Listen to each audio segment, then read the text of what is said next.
Cristo el ancla.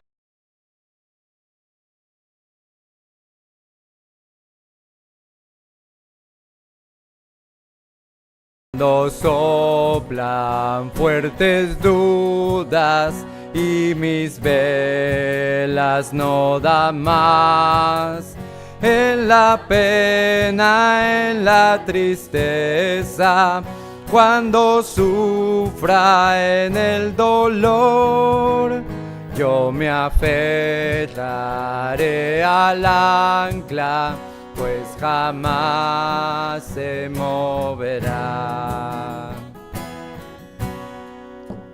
Cristo el ancla firme y fuerte, cuando ruge el temporal, cuando tentación me ataca y parezco desmayar, más profundo llega el ancla que mi culpa y mi maldad. Yo me aferraré al ancla, pues jamás se moverá. Cristo el ancla firme y fuerte, bajo la incredulidad. No desmayes, alma mía, en la cruz segura estás. Es mi prueba y mi certeza que su amor no fallará.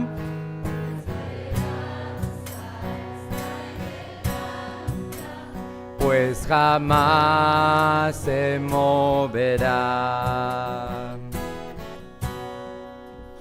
Cristo el ancla firme y fuerte, cuando llegue el día final, cuando se abra al fin la gloria y yo pueda descansar, cruzaré el horizonte muy seguro con mi Dios.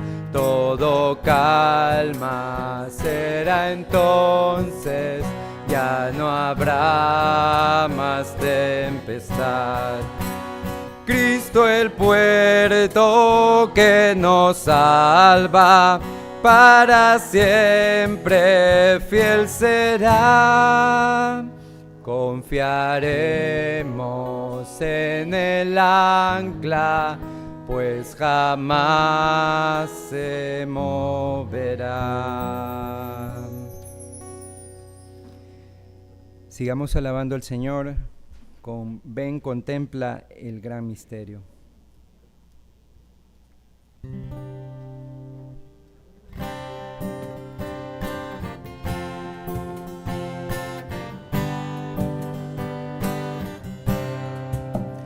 Ven, contempla el gran misterio, el amanecer del Rey, alabado en el cielo, se vistió de humanidad. A este mundo de tinieblas, esa luz de vida entró. Mira, Cristo hecho hombre para darnos redención.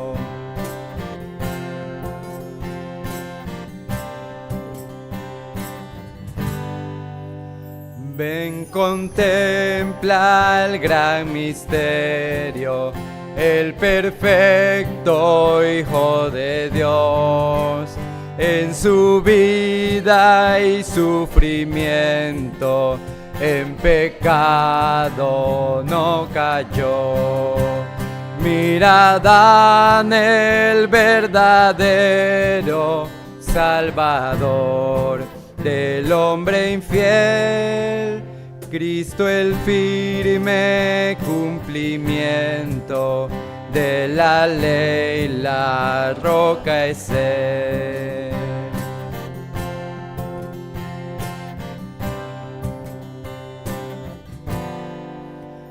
Ven, contempla el gran misterio, Cristo alzado en una cruz. En lugar de pecadores, traspasado fue Jesús. Mira el precio por salvarnos, mira el plan de redención. Lleva muchos a la gloria, oh cuán vasto, inmenso amor. Ven, contempla el gran misterio, Dios de vida que murió, mas la tumba fue vencida. Gloria al Padre, vivo está. Oh esperanza tan segura, vida eterna nos dará. El Señor resucitado, cuando venga a reinar. Oh esperanza tan segura, vida eterna nos dará. El Señor resucitado, cuando venga a reinar.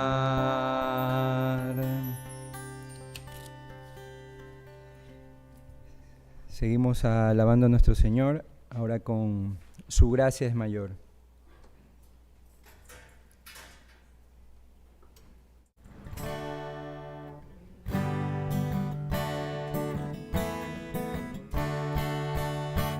Que amor nos recuerda todo mi pecar, lanzados al mar no los quiere contar. Él siendo omnisciente olvida mi error.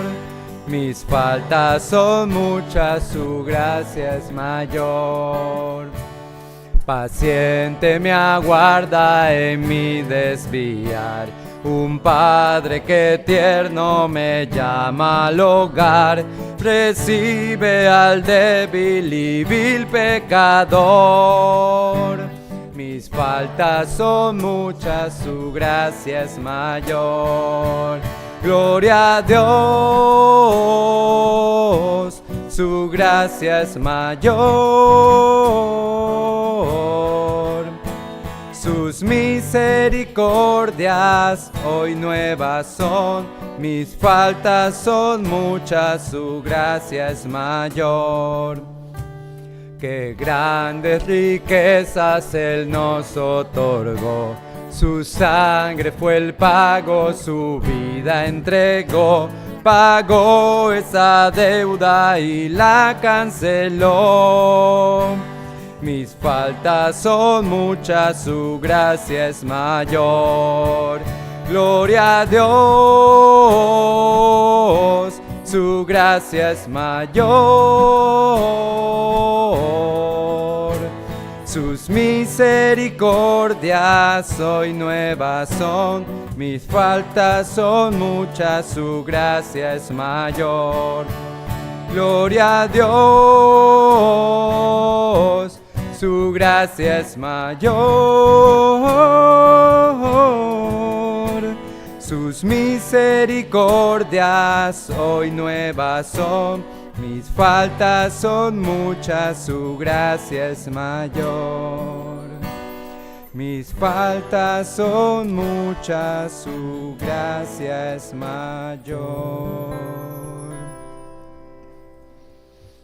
Bueno, hermanos, qué alegría poder alabar al Señor de esta manera así, rápida, corrida, porque de hecho nuestro Señor tiene tanto que nosotros tenemos que exaltar y alabar, bendecir. En el Salmo 43 dice: envía tu luz y tu verdad, estas me guiarán, me conducirán a tu santo monte y a tus moradas. Entraré al altar de Dios, al Dios de mi alegría y de mi gozo, y te alabaré con arpa, oh Dios, Dios mío. ¿Por qué te abates, oh alma mía, y por qué te turbas dentro de mí? Espera en Dios, porque aún he de alabarle, salvación mía y Dios mío. Estamos para alabar al Señor este día, estamos para agradecerle por todo lo que Él nos ha mostrado en la mañana. Ahora también lo va a hacer esta oportunidad en la tarde. Y quisiera invitarles a hacer una oración para pedirle al Señor. Oh Padre Celestial, muchísimas gracias por tu inmensa bondad con que nos sostienes cada día, con que nos ayudas, nos confortas, nos levantas, nos das fuerza en debilidad, aliento, Señor, aun cuando tantas cosas agobian alrededor, pero tú eres fiel a tu palabra, Señor. Tú cumples tu palabra y tú nos animas, nos impulsas, nos haces anhelar tu verdad, Señor, cada vez más, porque es tan rica, profunda, es la verdad, es perfecta, Señor, porque tú la inspiraste, a pesar de hombres como los que escribieron, siendo hombres tuyos, siervos tuyos, Señor, eran hombres finitos, pecadores, como todos nosotros, Señor, pero tú los usaste y hiciste un libro sin errores para nuestro provecho, para guiarnos a cada paso en nuestra vida. Señor, te rogamos eso, este momento, que nos ayudes a tener esto en mente constantemente para alabarte en cualquier momento, en cualquier circunstancia, no solo aquí en la iglesia, en todo lugar, Señor, como dice tu palabra, que te debemos adorar en espíritu y en verdad, Señor. Y eso ocurre en cualquier parte, Padre, donde andemos. Te pedimos nos ayudes, nos asistas y podamos una vez más ser beneficiados con tu infinita sabiduría y amor, Señor. En Cristo Jesús. Amén. Vamos a... No oré por las ofrendas, pero vamos a, antes de la oración por las ofrendas, vamos a cantar otra alabanza, Señor mi Redentor y Roca, ¿sí? Pero les invito a orar nuevamente, ¿sí? Por las ofrendas. Oh Dios amado, una vez más, Señor bendito, no por mero formalismo, Señor, sino por reconocimiento de lo que tú nos pides, Señor. Ahora venimos a ti para pedirte también tu ayuda, tu asistencia en nuestras mentes primeramente, Señor, no solo como un mecanismo, como algo nada más que se nos dice, sino algo que nosotros lo entendemos muy plenamente enseñado en tu palabra y que nuestros corazones deben alinearse a Él, a esto que tú has mandado, Señor, porque de esa manera es que tú extiendes tu reino a través de las ofrendas, a través de el dinero, Señor, que tú traes a la iglesia, Señor, que tú pones para que tus siervos sigan adelante predicando tu palabra, oh Dios. Pon más hombres y mujeres, Señor, que puedan ofrendar de una manera muy libre, Señor, muy liberal, para que tu palabra corra cada vez más. Ayúdanos a cada uno de nosotros, provéenos para poder ayudar, Señor, esforzadamente en esta parte, oh Dios, porque no es algo que nos pides de lo que nos sobra, no es una limosna, Señor, nos pides para tu obra, mi Dios, así como nosotros llegamos a tus pies porque tu palabra llegó a nuestros oídos, Señor, de alguna manera tú usaste bienes materiales, económicos para que se nos hable tu verdad, Señor. a un mensaje en el internet, Padre, necesita algo de ingresos para ser puesto y ser mantenido allí. Oh Dios bendito, tu sabiduría es grande en esto y nos maravillamos al saber que nos puedes utilizar de esta manera también y de la manera que tú quieres, hablándola también, oh Padre. No nos limites de eso, Señor, de poder hablar a los demás ante la necesidad cada vez mayor, ante el engaño cada vez mayor que hay en este mundo, contra de ti y tu verdad, Señor. En Cristo Jesús oramos. Amén.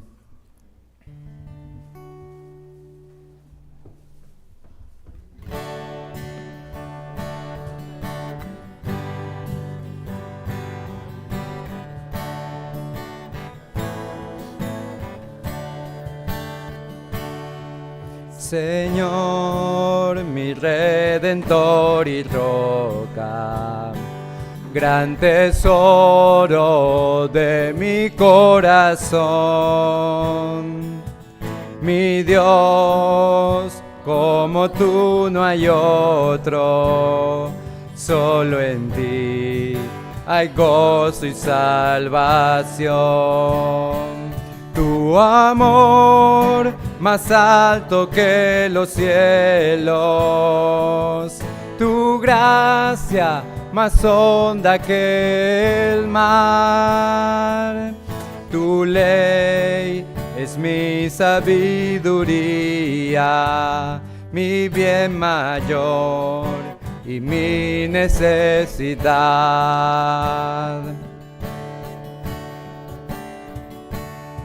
Señor, mi Redentor y roca, de mi vida fuerte defensor. Señor, tú eres mi espada contra el mal, mi escudo protector. Mi canción se acechan enemigos, esperanza en medio del dolor. Mi bien en todo sufrimiento, refugio fiel en densa oscuridad.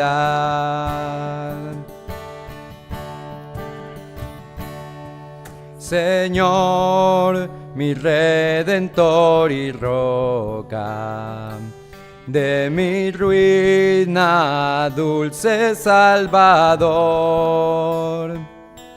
Mi cruz y culpa en tus hombros, tú por mí sufriste hasta morir.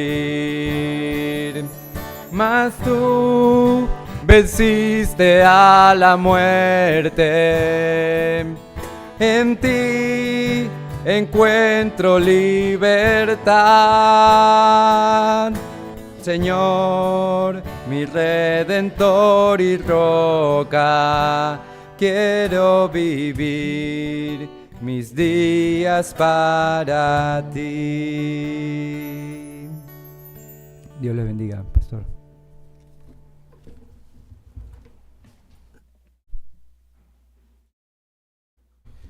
Bueno, hermanos, bienvenidos. Les invito a abrir sus Biblias en Lucas, el capítulo 22. Hoy vamos a adentrarnos en este capítulo nuevo que lo iniciamos hace unas 2 semanas. Ya hicimos una pausa solo por una semana brevemente. Y hoy vamos a entrar en el gran pasaje de Jesús en el aposento alto con sus discípulos, celebrando la última cena.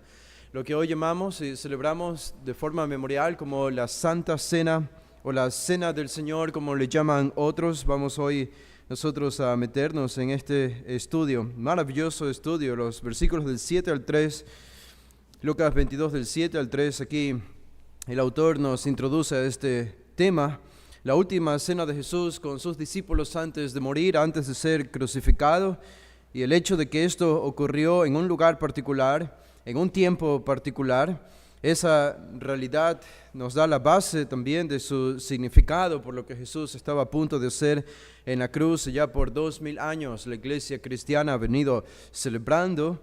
En cada iglesia, aunque a veces de forma diferente en lo externo, pero con el mismo significado, al menos entendiendo qué es la Santa Cena. Así que esta cena es la preparación para la muerte de Jesús. Es el inicio de la preparación de la muerte de Jesús en la cruz. Ese es el enfoque. Si ustedes ven los versículos 7 al 13, y en realidad podemos leer hasta más allá del 13, leer hasta el versículo 38, que no lo vamos a hacer en esta tarde, pero si leemos del 7 al 38, esto es toda una sola unidad.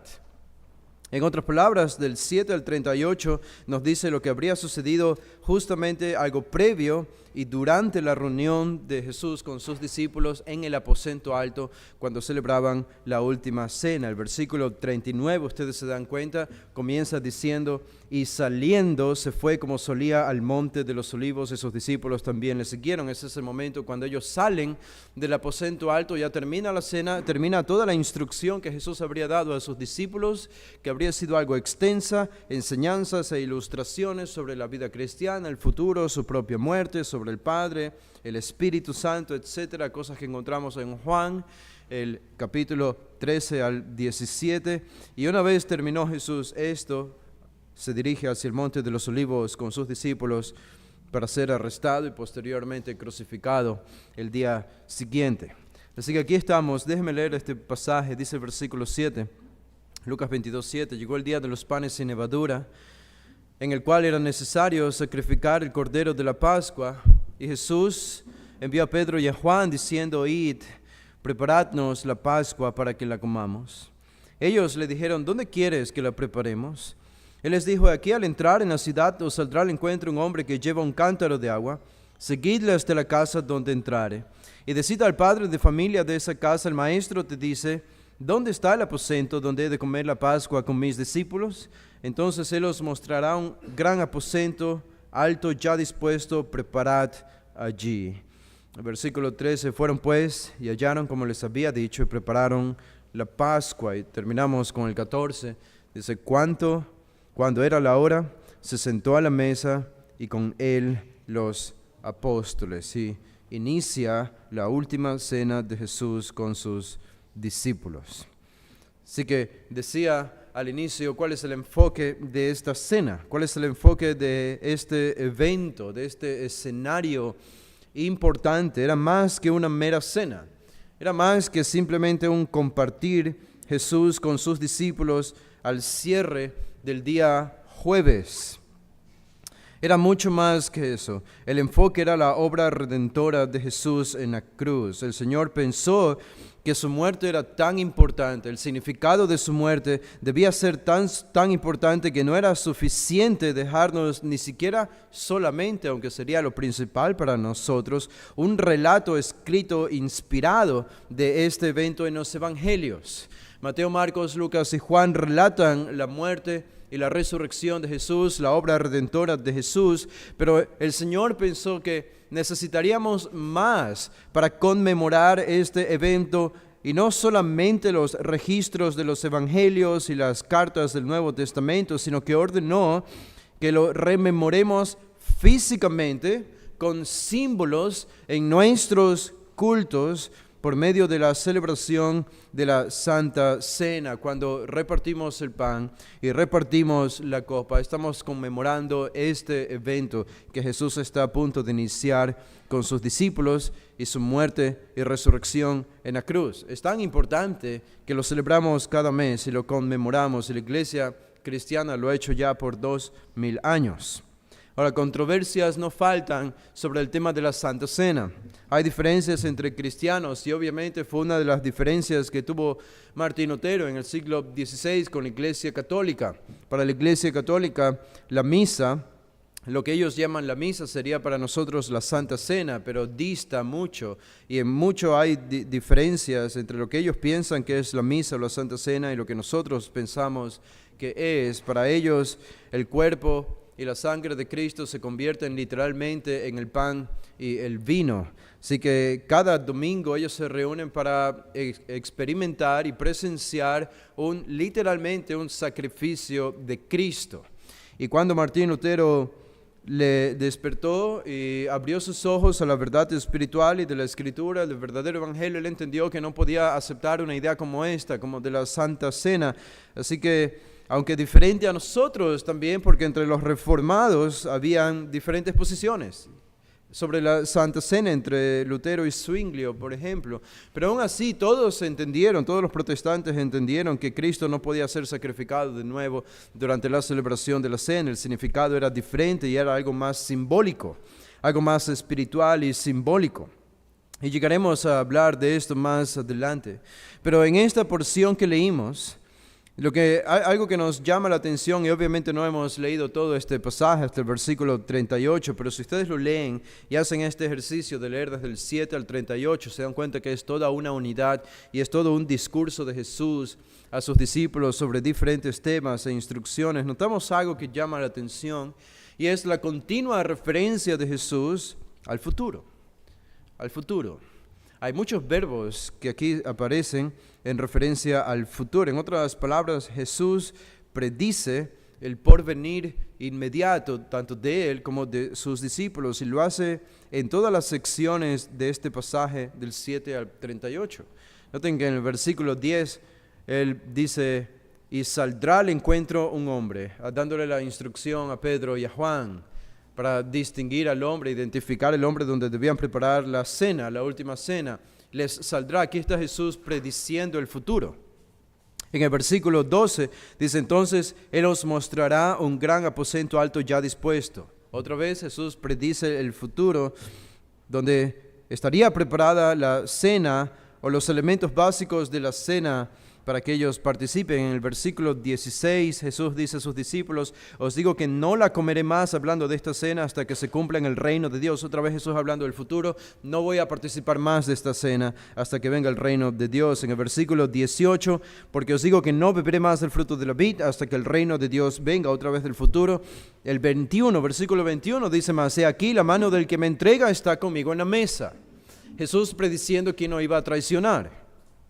En esta misma reunión, en el versículo 29 dice, yo pues os asigno un reino como mi Padre me lo asignó a mí, para que comáis y bebáis a mi mesa en mi reino y os sentéis en tronos, juzgando las 12 tribus de Israel. Jesús predice que sus discípulos, los 12 discípulos, dejando a Judas y al que le reemplazó, iban a sentarse sobre 12 tronos para juzgar a las 12 tribus de Israel. Jesús está prediciendo el futuro lejano de los 12 discípulos. En el versículo 32 dice, pero yo he rogado por ti, le dice Jesús a Pedro, que tu fe no falte, y una vez vuelto confirma a tus hermanos. Jesús le dice a Pedro, Pedro, Satanás te va a zarandear, pero tú vas a volver, tú te vas a recuperar y vas a confirmar, vas a alentar y a guiar a tus hermanos. Otra vez Jesús predice el futuro de Pedro, el futuro inmediato cuando Pedro le negó. En el versículo 34 Jesús es más específico por la terquedad de Pedro. Jesús dice en el 34, Pedro, te digo que el gallo no cantará hoy antes que tú niegues 3 veces que me conoces. Digo, si quieres más detalles sobre cómo me vas a negar, esto debía ser más doloroso todavía para Pedro que Jesús le dé estos detalles. Vas a negarme antes que el gallo cante 3 veces. Tú me vas a negar 3 veces. Otra vez Jesús prediciendo detalles del futuro.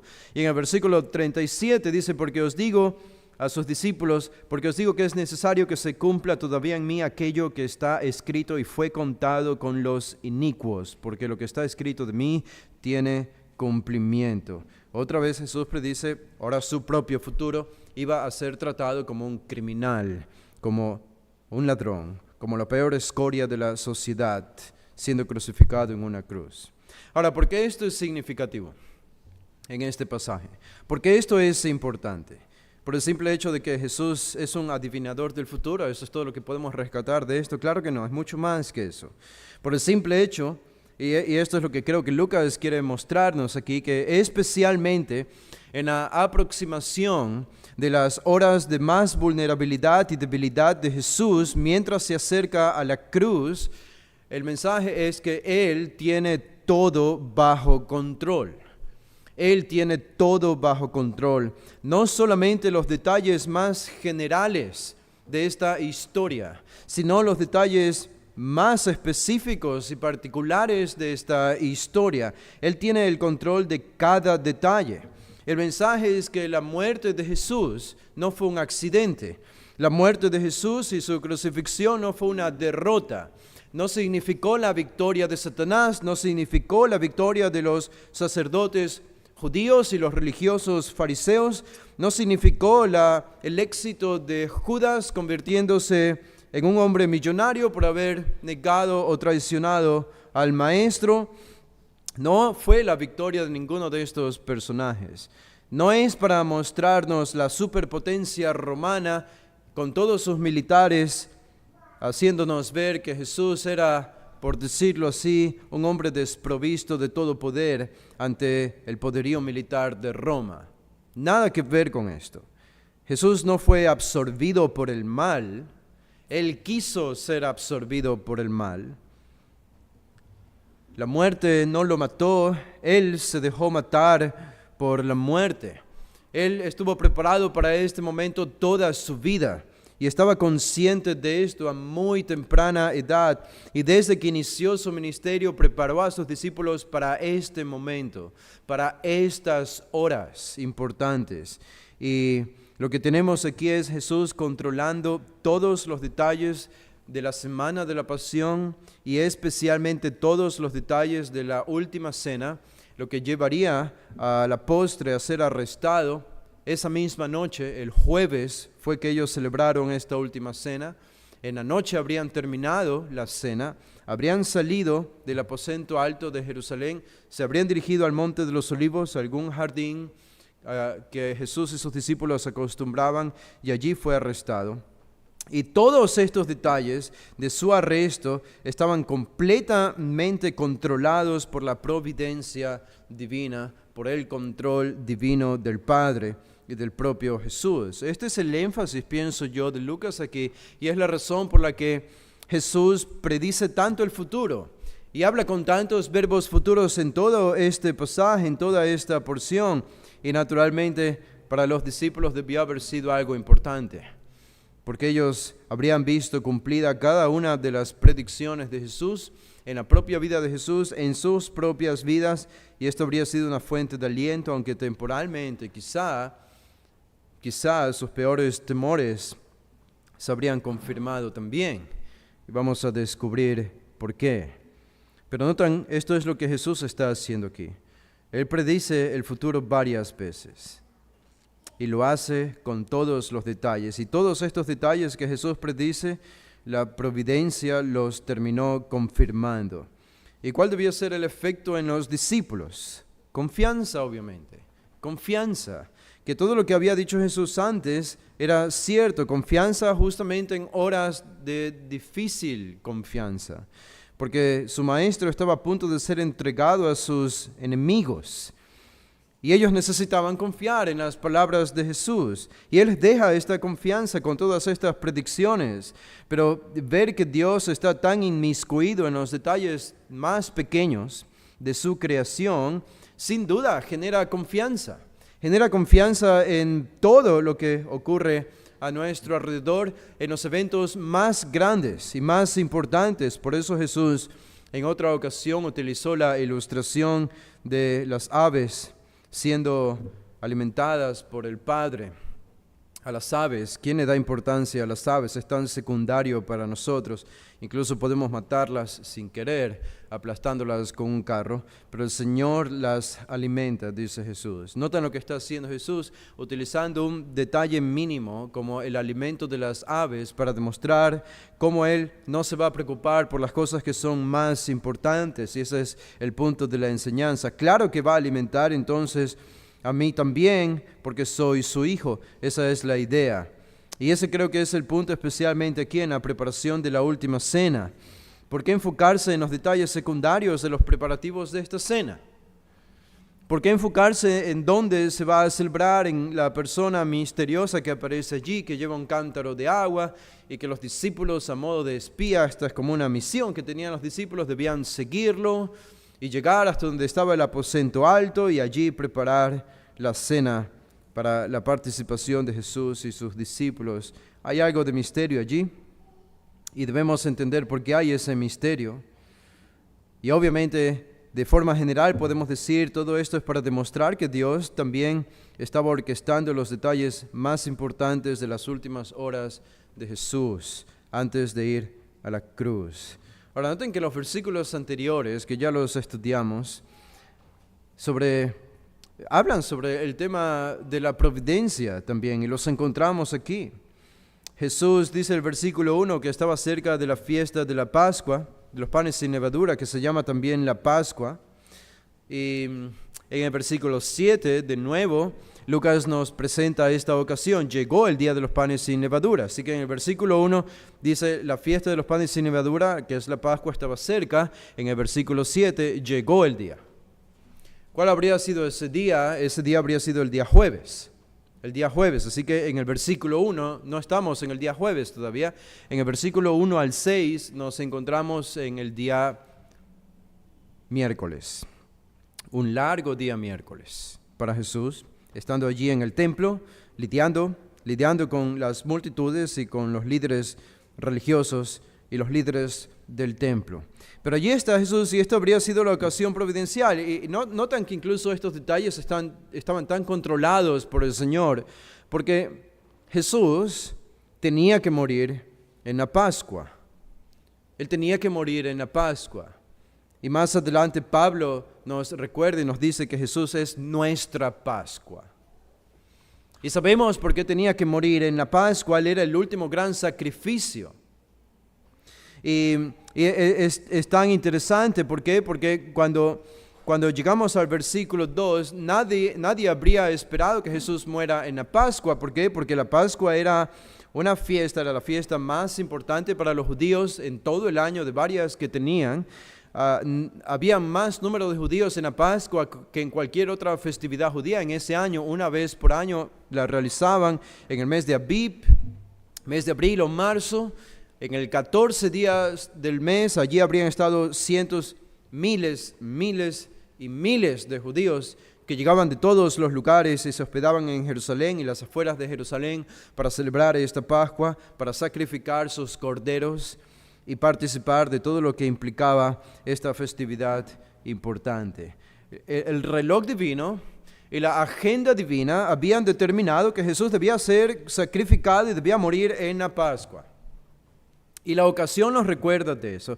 Pero ¿se acuerdan el versículo 2? El versículo 2 nos dice que allí estaban los principales sacerdotes y los escribas y buscaban cómo matar a Jesús porque temían al pueblo. Leímos lo que nos dice Mateo, lo que nos dice Marcos, y era que los líderes religiosos no querían arrestar a Jesús durante la Pascua. Nos dice literalmente eso.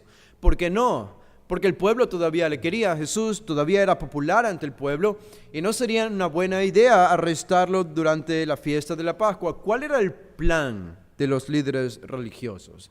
Esperar a que pase el tiempo de la Pascua, que pase el día viernes, que pase el día sábado, que era el Sabbat para ellos, y probablemente hacerlo un domingo o lunes, el inicio de la siguiente semana, cuando ya muchos judíos estaban regresando a sus hogares y viajando a sus ciudades de donde habían venido. Las aguas estaban más calmadas, entonces buscar esa oportunidad y en privado, en algún momento en la noche, buscar a Jesús, arrestarlo y matarlo. Este era el plan de los líderes y de los sacerdotes en Jerusalén. No era arrestar a Jesús durante la Pascua. ¿Y qué terminó sucediendo? Que arrestaron a Jesús durante la Pascua. ¿Por qué? Porque ellos no tenían el control. Ellos querían matar a Jesús, pero no tenían el control de las cosas. Y esto de nuevo nos recuerda que era Dios y era Jesús el que tenía el control de todas las cosas. Jesús está preparando su propio camino para ser Él mismo arrestado, para Él mismo ser crucificado. Él se prepara el puente para descender al cielo. Él construye sus propias escaleras, mejor dicho, para descender al infierno, porque va a recibir toda la ira de su Padre por nuestros pecados. Él está al control de toda la situación. ¿Y qué podemos decir de Judas? Estos son los líderes sacerdotes y vemos que ya sabemos que el plan de ellos, por lo que nos dice Mateo y lo que nos dice Marcos, era no arrestar ni matar a Jesús durante la Pascua, porque hay muchos judíos allí y le quieren a Jesús. Pero terminaron haciendo justamente eso, porque ellos no estaban al control. Judas quería ser rico, era un hombre avaro. ¿Se acuerdan que estudiamos eso la última vez? Era el falso discípulo. Y siendo avaro, lo único que pensaba era cómo podía aprovechar esta situación para volverse más rico. Y entonces, él probablemente no habría pensado esto, ni lo habría ideado así, pero dice el versículo 3 que Satanás entró en Judas. Y entonces Judas decidió traicionar a Jesús. Aquí están Judas y aquí está Satanás. Judas quería hacerse rico. ¿Y cómo terminó Judas? Terminó sin las 30 piezas de plata que había adquirido por traicionar al maestro y terminó matándose. Y Satanás, está Satanás también. Y Satanás entró a Judas para que Judas traicione a Jesús. Y noten cómo todo encaja perfectamente, porque más adelante en el versículo 4 encontramos que cuando Judas decidió esto por inspiración satánica, él fue a los sacerdotes, principales sacerdotes. Esto habría sido un jueves, probablemente antes del jueves, el miércoles probablemente. Y mientras ellos estaban en la casa de Anás o Caifás tramando qué hacer con Jesús, después de la fiesta de la Pascua, no sabiendo cómo lo iban a capturar, porque Jesús se iba con sus discípulos a lugares que nadie conocía, privados, jardines y montes, y era muy difícil encontrar a Jesús durante el día. Tampoco podían arrestarlo ni hacerle nada porque la muchedumbre estaba alrededor de Jesús admirándole. Era prácticamente imposible deshacerse de Jesús. Entonces aparece Judas. Ahora Satanás sabía que los líderes estaban tramando esto. Satanás sabía, y por eso Satanás va hacia Judas, le incita a esta idea, y Judas va a esta reunión secreta donde están los líderes sacerdotes y escribas tramando contra Jesús y les da la pieza que les faltaba. Yo se los puedo entregar. Yo soy uno de los 12. Yo se los puedo entregar. Y ellos se alegraron. Así que aquí está Satanás. Y Satanás obviamente su intención era destruir el plan divino, destruir el plan de Dios, destruir la intención que Jesús tenía. Yo me acuerdo hace tiempo, estaba en las clases del seminario, le hice una pregunta a un profesor y le pregunté qué mismo quería Satanás. Porque en el capítulo 16 de Mateo nos dice que Satanás utilizó a Pedro para decirle a Jesús, cuando Jesús habló de su propia muerte, ¿se acuerdan? Yo voy a morir y voy a ser golpeado por los gentiles y por los judíos, voy a ser entregado, etc. Y Pedro le dice, Señor, nunca tal acontezca contigo esto, que nunca te suceda. Allí está Pedro aconsejando a Jesús que no vaya a la cruz, que no muera. Y esto lo hizo por inspiración satánica, porque Jesús le dice, vete de mí, Satanás. Porque no pones la mira en las cosas de Dios, sino en las de los hombres. Así que Satanás está tentando a Jesús por medio de Pedro. Satanás lo está tentando para que no vaya a la cruz, para que no muera. Acá vemos que Satanás utiliza a Judas para que arresten a Jesús. Y alguno pensaría, para que lo maten. Y matarlo habría implicado crucificarlo. Ustedes pueden adivinar esta especie de acertijo o aparente acertijo. ¿Qué mismo quería Satanás? ¿Quería que Jesús no vaya a la cruz o Satanás quería que Jesús vaya a la cruz? Porque aparentemente por medio de Pedro no quería que Jesús vaya a la cruz para que nos salve, pero aparentemente por medio de Judas sí quería que vaya a la cruz y que muera. Y lo más seguro que podemos decir es que Satanás probablemente quería arrestar a Jesús, quería que lo arresten y que le priven del plan que él tenía. Incluso probablemente Satanás subestimó a la multitud, como los líderes religiosos lo hicieron. ¿Por qué digo eso? Porque los líderes religiosos nunca pensaron que la multitud, que hasta el día miércoles al menos, lunes, martes, miércoles, estaban siguiéndole a Jesús, oyéndole, dándole gloria a Dios por las cosas que oían en el templo de Jesús, que esa misma multitud apenas el día miércoles iban a estar gritando: crucifícale, crucifícale. Y ellos no pensaban que la multitud iba a cambiar tan rápido. Y probablemente Satanás tampoco. Alguien dice: no, claro que Satanás sabía esto. ¿Acaso Satanás es Dios? ¿Quién ha dicho que Satanás sabe el futuro? Claro que Satanás no sabe el futuro. Él es una creación, es un ángel creado por Dios, un ángel maligno. No puede conocer el futuro, no es omnisciente, no puede estar en todos lados al mismo tiempo. Es un ángel muy poderoso, sí, pero no tiene atributos divinos, claro que no.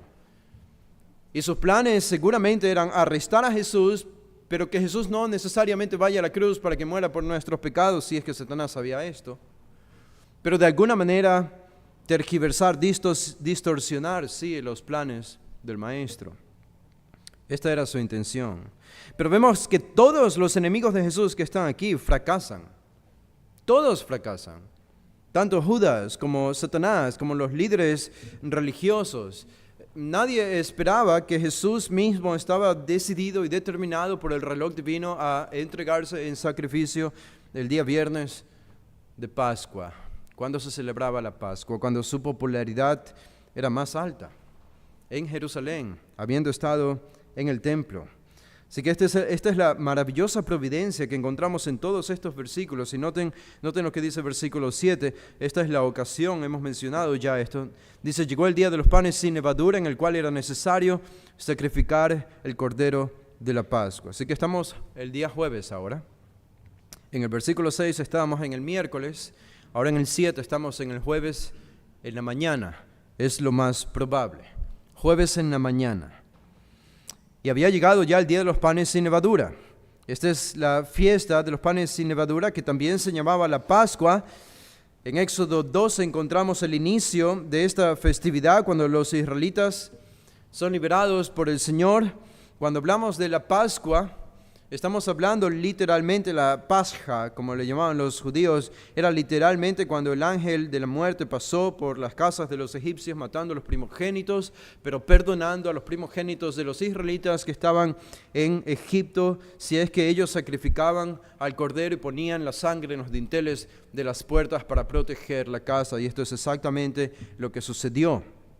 Y entonces viene la liberación y cómo Dios libera a su pueblo de Egipto. Y los israelitas, para conmemorar esto, se reunían en familia el primer mes, como ya decíamos, el 14 día de ese mes, para sacrificar el cordero anualmente, una vez al año. Y este cordero lo sacrificaban entre 2:30 a 5:30 de la tarde. Entre las 2:30 y las 5:30 de la tarde debía ser sacrificado este cordero. Era también el primer día de los panes sin levadura. Esta es otra fiesta, pero que está tan unida a la Pascua que son intercambiables en realidad, donde se conmemoraba cómo los israelitas salieron apresuradamente de Egipto, tanto sí que no tuvieron tiempo de leudar el pan y comieron pan sin levadura. Y salieron de esta manera prontamente de Egipto. La sangre, esta fiesta de los panes sin levadura se celebraban 7 días. Y el primer día de los panes sin levadura era el día que se celebraba la Pascua también. ¿Qué hacían ellos? La sangre del cordero la ponían en los dinteles de las puertas para conmemorar esta festividad. También preparaban hierbas amargas para conmemorar la amargura de la esclavitud que ellos habían experimentado siendo esclavos en Egipto, y comían pan sin levadura para recordar cómo apresuradamente tuvieron que huir de Egipto por la persecución del ejército que quería destruirlos. Todo esto y muchos más elementos ellos introducían en esta festividad. Y aquí Lucas nos dice que era necesario sacrificar el cordero de la Pascua. Ahora, todo tiene que ver con este sacrificio, al inicio al menos, en los preparativos de esta cena, era necesario. Sin el sacrificio del cordero no había celebración de la Pascua. Tenía que sacrificarse un cordero porque es lo que instituyó Dios para perdonar la vida de los primogénitos israelitas en el libro de Éxodo. Eso es lo que encontramos. Así que pueden imaginar esta ocasión y este escenario, habiendo miles de judíos en Jerusalén, llegando el día jueves para iniciar esta celebración. Ellos habrían tenido que acudir al templo para sacrificar el cordero. Ese era el primer paso. Ya habrían dejado la mesa servida, las sillas, si es que habían, o tenían que en realidad reclinarse en el suelo, y la mesa ya habría estado servida, las hierbas habrían estado preparadas. Preparaban también una mezcla de algunas frutas con nueces, que era una especie de líquido mezclado donde lo usaban para mojar el pan y comerlo, el pan sin levadura. Utilizaban 4 copas de vino diferentes, cada una simbolizaba algo diferente de los israelitas en relación a Egipto. Todo este tipo de detalles y elementos ellos tenían en su celebración, pero ellos debían acudir al templo, porque en el templo debía ser sacrificado el cordero en cada Pascua, y sacrificaban un cordero por familia. Un cordero por familia. Ahora imagínense cuántos sacrificios deben haber habido el día jueves o el día viernes en Jerusalén, en el templo, por celebrar la fiesta de la Pascua, si miles y miles de judíos y familias llegaban a Jerusalén para celebrar esta festividad. Y esa es la razón por la que más adelante vamos a ver que Jesús envía solamente a 2 discípulos para preparar la Pascua. Porque la tradición de los rabinos había enseñado que debido a la multitud, si tienes a toda la familia yendo al templo a sacrificar un cordero, imagina cuántas personas habrían estado abarrotadas en el templo. Habían miles de familias allí para sacrificar, y solo tenías 3 horas en el día para sacrificar el animal. Todos podían sacrificarlo dentro de esas 3 horas. Así que por eso permitían solamente a 2 representantes de cada familia subir al templo, sacrificar al animal, regresar a la casa y participar de la cena. ¿Cómo se lo hacía? Sacrificaban el cordero, los sacerdotes sacrificaban, utilizaban la sangre y rociaban la sangre encima del altar. Partes del cordero se quedaban con el sacerdote y la otra parte se la regresaban los 2 que habían ido a sacrificar, representantes de cada familia, y cuando regresaban a su casa, esta parte que había sobrado del cordero la asaban. Así que hacían cordero asado. Y este cordero asado era el centro, era el meollo, el núcleo de la cena, más los otras hierbas y frutas que tenían allí y el pan sin levadura. Y conmemoraban la fiesta en familia. Esta era la celebración de la Pascua. Así que era un gran evento. Había una expectación, había una preparación. Era como festejar Navidad para nosotros, ponerte el mejor vestido y ir a la casa de alguien o recibir a alguien en tu casa, comprar ciertas cosas y preparar la comida y la cena y todos estos preparativos. Había una gran expectación allí y era un tiempo para conmemorar y recordar y meditar en Dios. Pero era necesario sacrificar este animal. Y ¿saben algo interesante? Jesús debía ser sacrificado en la Pascua. ¿Y ustedes se acuerdan a qué hora murió Jesús en la cruz? Dice que Mateo nos dice que la noche llegó a las 12 del día cuando Jesús estaba en la cruz, y la noche duró 3 horas, hasta las 3 de la tarde. Y sabemos que Jesús habría muerto alrededor de las 3 de la tarde, justo cuando el Cordero Pascual debía ser sacrificado.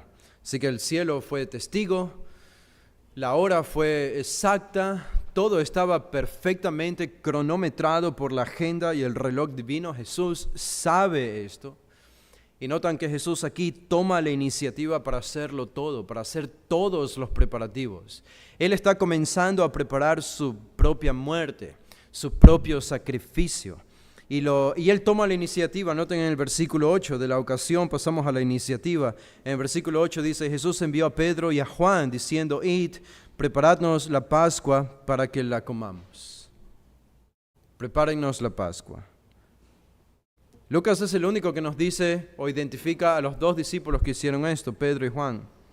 Él envió a los 2 más representativos de entre los 12, a los 2 principales. Ellos eran el mismo Lucas que escribe Hechos. Nos dice que ellos fueron los 2 prominentes líderes de la iglesia primitiva en los 13 capítulos primeros del libro de los Hechos. Fueron Pedro y Juan. Y aquí es a estos 2 discípulos que él envía para preparar la Pascua. Así, ¿cuál habría sido entonces la tarea de Pedro y Juan? La tarea de Pedro y Juan habría sido esta: habría sido ocuparse de preparar las hierbas amargas, la mezcla de frutas para mojar el pan, tener listo el pan sin levadura. No habría sido nada fácil, era jueves en la mañana. Jerusalén estaba abarrotada de gente. Si había gente que vendía esto, seguramente habría estado agotado. Tenían que conseguir el cordero para sacrificarlo y con el cordero debían subir, Pedro y Juan debían subir al templo, sacrificar al cordero, quedarse con parte del cordero y regresarlo a la casa donde iban a celebrar la última cena, la Pascua, y allí asarlo, prepararlo, cocinarlo y preparar toda la mesa para esperar la llegada de Jesús y el resto de los discípulos. Esta habría sido la tarea de Pedro y Juan. Yo diría nada fácil, porque hay una serie de detalles aquí que tienen que ser cumplidos, algunos detalles quisquillosos. No estoy seguro si Pedro y Juan sabían cocinar o preparar todo lo que debía ser preparado para esta cena, pero Jesús simplemente les da esta orden: id, preparadnos la Pascua para que la comamos. Ok, Jesús, necesitamos un poco más de información. Un poquito más de información sería útil para nosotros. Digo, no tenemos casa en Jerusalén y la Pascua debe ser celebrada en Jerusalén. Esa era la ley, debía ser así, esa era la tradición. No es que podían irse a Galilea a comer la cena juntos, tenía que ser en Jerusalén. Y Jerusalén estaba llena de miles y miles de judíos. No tenemos a nadie en Jerusalén. Nosotros nos hospedamos en Betsaida, cerca del Monte de los Olivos, alguna aldea por allí donde Marta, María y Lázaro, pero Jerusalén, ¿qué hacemos? ¿Cómo preparamos esto? ¿A dónde vamos? ¿En qué casa vamos a preparar? ¿Dónde conseguimos el cordero? ¿Dónde conseguimos el resto de los elementos para participar de esta cena? Así que, Señor, ayúdanos un poco. Dice el versículo 9, ellos le dijeron: ¿dónde quieres que la preparemos? Esta fue la primera preocupación de Pedro y Juan. ¿Dónde? ¿Dónde? Porque no sabemos dónde. Y Jesús responde en el versículo 10. Y aquí vemos la instrucción de Jesús a sus discípulos. La instrucción, ¿qué les dice Jesús? Y ustedes van a notar aquí, aparentemente Jesús habla en clave, en código. Jesús envía a Pedro y a Juan en una misión, una forma de espías. Tenían que ser como espías entrando a Jerusalén para ver quién sería este hombre misterioso que saldría con un cántaro de agua. Noten en el versículo 10, entonces les dijo: he aquí, al entrar en la ciudad, en Jerusalén, os saldrá al encuentro un hombre que lleva un cántaro de agua. Ahora, solo detengámonos allí por un momento. Entren en Jerusalén y al entrar en Jerusalén van a encontrar un hombre que tiene un cántaro de agua. ¿Cómo Jesús sabía esto? No tenemos que preguntarnos nosotros cómo Jesús sabía esto. Es casi un insulto preguntarse cómo Jesús sabía esto. El texto no nos lo dice, el texto no muestra explícitamente que haya sido un milagro de omnisciencia, pero pudo haberlo sido. Puede ser simplemente que Jesús es omnisciente, claro que sí, y él sabía lo que iba a suceder, o probablemente ya había hablado con este hombre misterioso previamente para hacer los arreglos. Haya sido de una u otra manera, el nivel de detalles que encontramos aquí sugiere, y yo diría casi demanda, que lo que estamos viendo aquí es el control que Jesús tiene de los detalles más mínimos en esta historia. Cuando comenzamos el último fin de semana de Jesús en la semana de la Pasión. El nivel del control que Jesús tiene de todos los detalles. Ahora, este hombre que salía con un cántaro de agua, no sabemos quién es, pero se ha sugerido que probablemente podía ser el padre de Juan Marcos. ¿Se acuerdan de Juan Marcos? Juan Marcos es el autor del Evangelio de Marcos. ¿Y por qué se ha pensado de esta manera? ¿Y por qué Jesús no les dice simplemente a Pedro y a Juan: ve a la casa de Juan Marcos, si es que era Juan Marcos el dueño de esta casa? ¿Por qué no le dijo: ve a la casa de tal y tal persona, o de tal y tal persona? Porque lo que tenemos que asumir aquí casi, yo pienso, es que el dueño de esta casa, no necesariamente el hombre que lleva el cántaro, pero el dueño de esta casa donde ellos van a celebrar la última cena, lo más probable es que era un hombre discípulo de Jesús. Era un discípulo de Jesús. Porque dice el versículo 11, parte de lo que ellos debían hablarle a este hombre, y cita al padre de familia de esa casa, el padre de familia, este es el dueño de la casa, el maestro te dice, ¿dónde está el aposento donde he de comer la Pascua con mis discípulos? Y él los mostrará, un gran aposento alto ya dispuesto, preparad allí. El maestro te dice. Pero había muchos rabinos en Israel.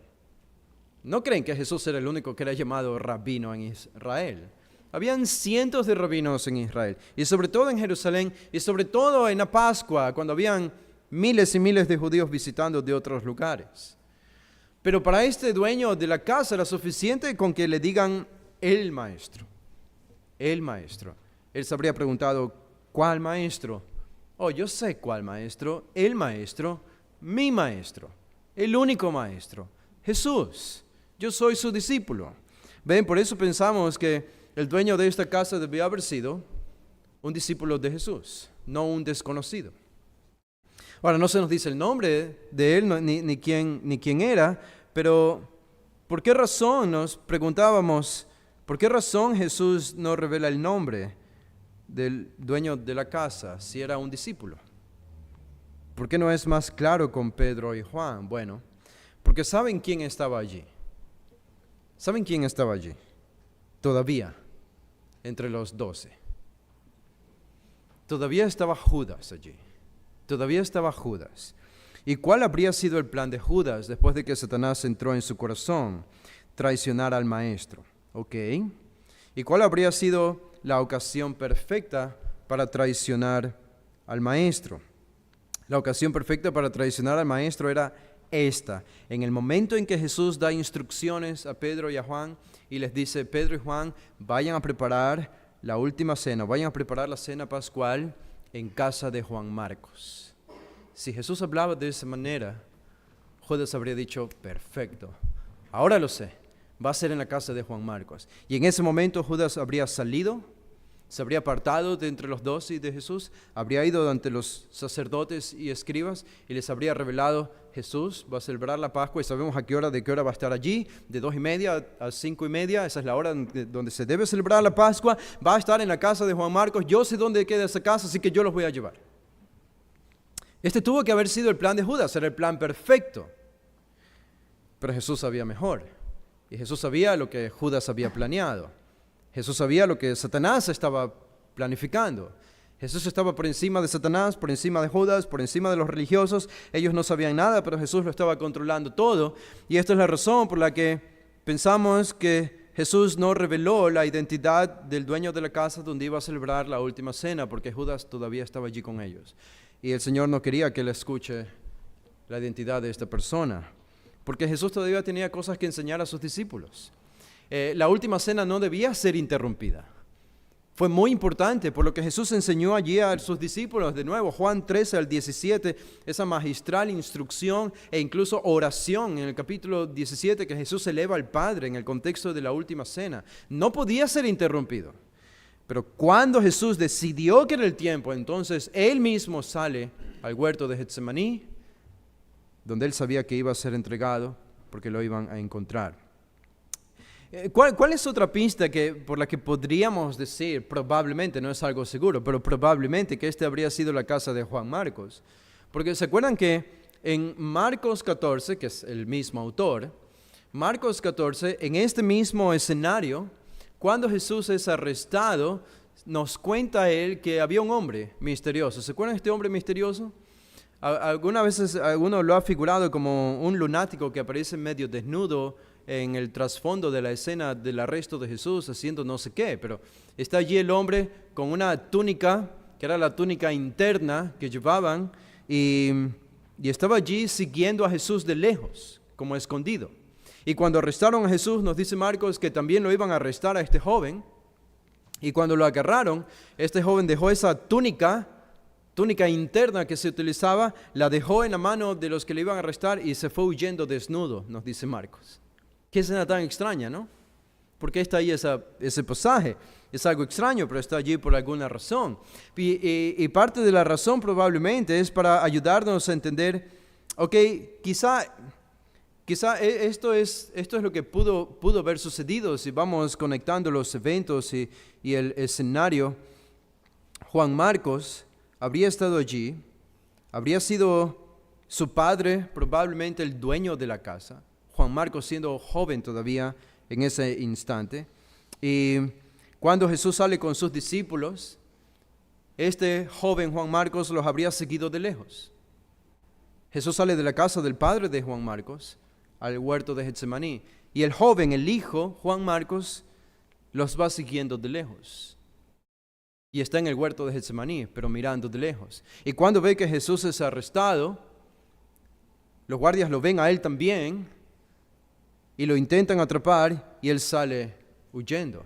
Esa es probablemente la conexión de los eventos que tenemos aquí, si leemos el capítulo 14 del Evangelio de Marcos. Pero en fin, Jesús está hablando aquí de este personaje y no habría sido frecuente que un hombre salga llevando un cántaro de agua. ¿Por qué? Porque en ese tiempo esta era una tarea de las mujeres, no de los hombres. Los hombres se supone que debieran haber estado haciendo algo más importante. No es porque no eran lo suficientemente fuertes, obviamente no, pero esta era una tarea que las mujeres hacían en ese tiempo. Se ponían el cántaro de agua en los hombros y llevaban ese cántaro de agua a la casa para utilizarla. Y los hombres estaban haciendo algo diferente fuera de casa probablemente. Así que no era usual ver a un hombre cargando un cántaro de aguas. Jesús dice, cuando ustedes entren en la ciudad de Jerusalén van a ver un hombre que lleva un cántaro de aguas. ¿Qué deben hacer? Síganle hasta la casa donde entrare. No dice, hablen con él, pregunten algo, dónde vive o con quién está o cuál es el dueño de la casa. No hagan nada, simplemente síganlo. Como espías, como dos espías, síganlo de lejos. Y dice versículo 11, y decid al padre de familia de esa casa, el maestro te dice, ¿dónde está el aposento donde he de comer la Pascua con mis discípulos? Esto es lo único que tienen que hacer. Entran a la casa, hablan con el padre de familia y hacen esta pregunta. ¿Dónde está el cuarto, el aposento donde he de comer la Pascua con mis discípulos? Y entonces, versículo 12, los mostrará un gran aposento alto ya dispuesto. Preparad allí. Eso responde todas las preguntas, ¿verdad? Acerca de cómo preparar. Aquí está todo provisto ya. Está todo solucionado. La mesa va a estar preparada, es lo más probable. El cuarto ya está reservado. El té amargo, las hierbas amargas probablemente ya estaban preparadas también. La mezcla de frutas para mojar el pan e incluso el pan sin levadura, todo estaba allí. Lo que tenían que hacer Pedro y Juan era solamente identificar dónde quedaba esta casa, ir a sacrificar el cordero, regresarlo a la casa, asarlo y terminar de preparar la cena. Jesús provee todo. Él tiene todo preparado. Él tiene todo por adelantado. Inicialmente podemos pensar, Pedro y Juan habrían pensado, Jesús, tú no has organizado, a ti te falta organización, esto nos sorprende, tú eres Jesús, siempre haces todo de forma previa y de antemano, pero aquí está Jesús demostrándoles, está todo preparado, todo provisto. Y dice el versículo 13, encontramos allí la provisión, fueron pues y hallaron como les había dicho y prepararon la Pascua. Qué forma tan resumida de mostrarnos cómo se cumplió todo lo que dijo Jesús. Hallaron como les había dicho. Así que en efecto, al entrar en Jerusalén, justo a la hora, justo en el segundo que entraban en esta ciudad, encontraron un hombre que llevaba un cántaro de agua. Lo siguieron sin hablar con él. Cuando llegaron a la casa, pidieron hablar con el padre de familia y cuando apareció el padre de familia, le preguntaron, el maestro te dice, ¿dónde está el aposento que he de comer la Pascua con mis discípulos? Y la respuesta del padre de familia fue exactamente la respuesta que Jesús les había predicho que iba a hacer. Él va a mostrarles un aposento alto ya dispuesto, preparad allí. Era un cuarto grande, sin sillas, sentados en el piso para reclinarse, una mesa rectangular. No es el cuadro de Da Vinci, no es el cuadro que nos muestran las pinturas del tiempo del Renacimiento, todos sentados en sillas y mirando de frente como si alguien les estaba tomando una foto en ese momento. Obviamente no habría sido así. Ellos estaban mirando la cara, rodeando literalmente, casi circularmente o rectangularmente la mesa, y habrían estado allí los 12 participando de esta cena. En algún momento durante esta cena, ¿qué sucedió? ¿Ustedes se acuerdan? Cuando Jesús sabía que era el momento, terminó de dar algunas ciertas instrucciones y entonces se dirige a Judas y le dice: lo que vas a hacer, hazlo más pronto. Y en ese momento Judas sale para traicionar al maestro. Jesús tenía todo en perfecto control. Esa es su providencia, es la providencia de Dios. Todos los detalles de las horas que alguien diría más oscuras, más vulnerables, más débiles, donde alguien podría ver si no tiene percepción bíblica o celestial o espiritual, Jesús está siendo derrotado por sus enemigos, sobrecogido por sus enemigos, controlado por sus enemigos. Vemos a un Jesús derrotado aquí. Yo no puedo creer en un Jesús derrotado. Si uno entiende bien el relato bíblico, lo que nos muestra la Biblia es justamente todo lo contrario. Que incluso en la hora de su muerte, de su arresto, de la traición de Judas y el engaño de Satanás, Él tiene a todas estas piezas malignas en perfecto control, absoluto control. Es emocionante, es emocionante, debería llenarnos de consternación. Yo creo que este nivel de control providencial es un aliciente para que nosotros confiemos en los eventos más importantes de nuestra vida también. Providencia en lo particular nos da confianza en lo general. Y pensar que, como dice el coro no es un himno, es una alabanza más contemporánea. No la he escuchado en español, la he escuchado en inglés, hablando de la referencia a la muerte de Jesús, de su vida y de su muerte, su resurrección y su segunda venida. Dice el coro: viviendo me amó, muriendo me salvó, yendo a la tumba se llevó lejos mis pecados, resucitando me justificó, y un día volverá, oh qué glorioso día. Y pensar que todo lo que está haciendo Jesús aquí, cuando envía a Pedro y a Juan desde el inicio a preparar la última cena, Él lo está haciendo para sacrificarse por mí, para sacrificarse por ti, amándonos y amándonos hasta el fin. Que Él está controlando los detalles de este escenario a este nivel providencial, incluso la providencia controlando a Satanás, a Judas y a los líderes de Israel con el fin de entregar su vida por nosotros, para morir por nosotros, para darnos vida eterna a nosotros, para amarnos a nosotros desde el inicio hasta el fin y por siempre. Él está preparando el camino para promover esta gran manifestación de amor por nosotros cuando va a ser sacrificado por el Padre. Vamos a orar. Padre, te agradecemos, Señor, por este maravilloso texto, un texto de preparación, de preparativos, de expectación. Y aún así, en detalles aparentemente secundarios, marginales, como un pie de nota encontramos el control providencial que nos habla de tu amor, el amor que tú tienes por tu pueblo, el amor que tú has tenido por los pecadores, que odiándote y rebelándose contra ti, los amaste desde el principio hasta el fin y por siempre los amarás. E hiciste todos estos preparativos con todo lujo de detalles para que todo sea acorde al plan divino y que el plan sea cumplido a perfección y que el sacrificio de nuestro Redentor en efecto produzca el perdón de nuestros pecados y la liberación de ese pecado, de la esclavitud a la libertad con la que vivimos los hijos de Dios. Qué gran amor de Jesús por nosotros al hacer todo esto por amor. Habiendo nosotros hecho todo para ser destruidos por la ira divina, Él lo hizo todo para amarnos divinamente hasta el fin. Te damos gracias, Señor, por esto y por este recordatorio. Oramos en el nombre de Jesús. Amén. Hermanos, pueden ponerse de pie. Vamos a hacer una oración para despedirnos hoy.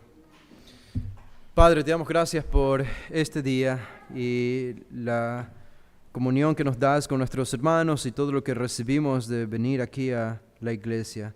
Ahora que nos despedimos, pedimos que bendigas el tiempo de comunión y que nos devuelvas a nuestros hogares y al inicio de una nueva semana con tu bendición, con tu dirección y tu protección. Lo rogamos, Padre, en el nombre de Jesús. Amén.